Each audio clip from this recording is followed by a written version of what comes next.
No sábado retrasado, minha mãe foi internada depois de complicações da diabetes. Na segunda passada, durante a leitura do Evangelho no lar, minha esposa, médium, recebeu uma manifestação espiritual falando que minha mãe iria desencarnar e queria ser recebida pela minha avó, a mãe dela, e queria ter um desentendimento entre elas, porque minha mãe não a perdoou. Como aprendi com vocês que o Evangelho no lar não é lugar para manifestação espiritual, respondi que não estava interessado e que queria terminar o Evangelho no lar. Assim fui atendido e conseguimos terminar o Evangelho.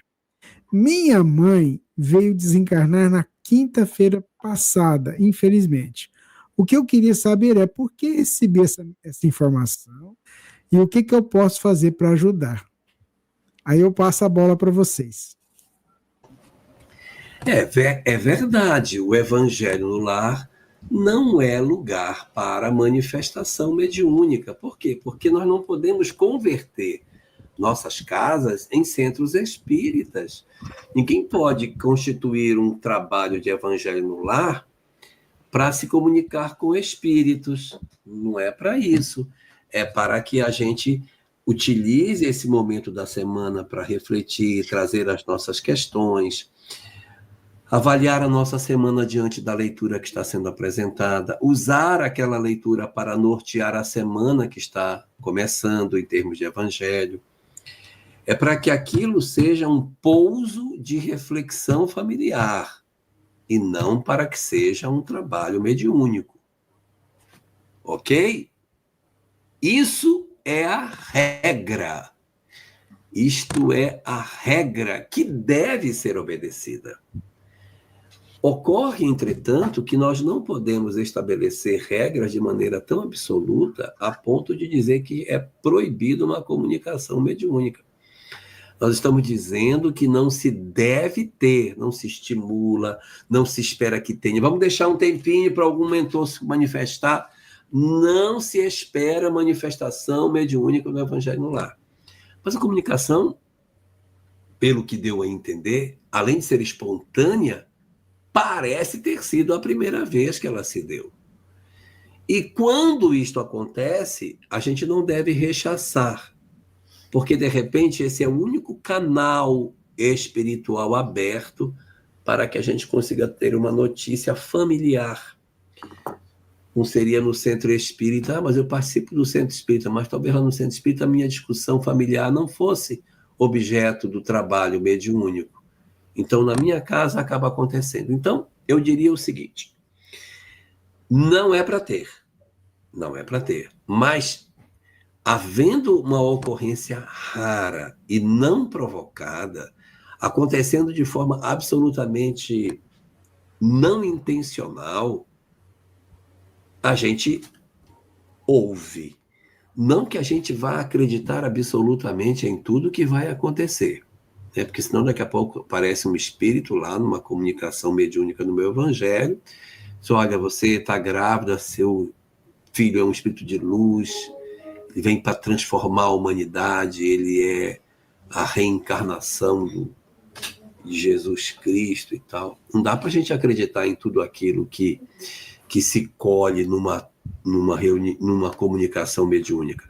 Mas a gente ouve respeitosamente e analisa a possibilidade.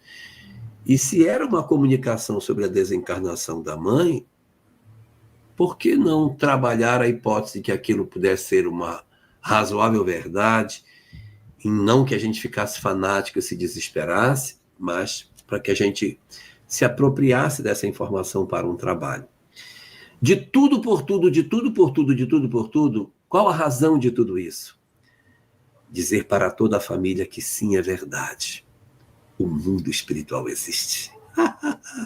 Sim, a vida continua. Meu Deus, existe a imortalidade da alma. Os nossos amados nos circundam e, havendo as possibilidades de comunicação, eles vêm para nos dizer certas coisas que podem ser importantes. Agora, por que elas não se ajustaram lá? Por que uma não perdoou, elas iam? Elas já se ajustaram uma hora dessa, já se resolveram muito provavelmente. mas isso talvez venha como uma assinatura da legitimidade do fenômeno que está acontecendo. Então, a gente não estimula, a gente não provoca, a gente não espera, a gente não cria expectativa, mas se raramente isso acontecer, e de uma forma como essa, que é relevante para o momento que a família está vivendo, a gente acolhe como uma manifestação interessante, embora a gente não se abrace com isso, como se fosse ali de uma expressão de toda a verdade. Eu só não entendi quem foi o espírito que se manifestou, se foi o espírito da avó dele, ou se foi um terceiro falando que isso iria acontecer. Pelo que a gente entendeu, foi um terceiro, viu, Sâmia? Não, foi um terceiro, pelo que a gente entendeu na colocação que ele fez. As manifestações mediúnicas, comunicações, recados como esse, a gente tem que ouvir com bom senso, tá, gente? Ou seja, como era o relacionamento dela da mãe com a avó dele, né, de quem fez a pergunta? Já era um momento, já era uma briga? Se elas ainda não estão se dando bem e não irão se dar bem,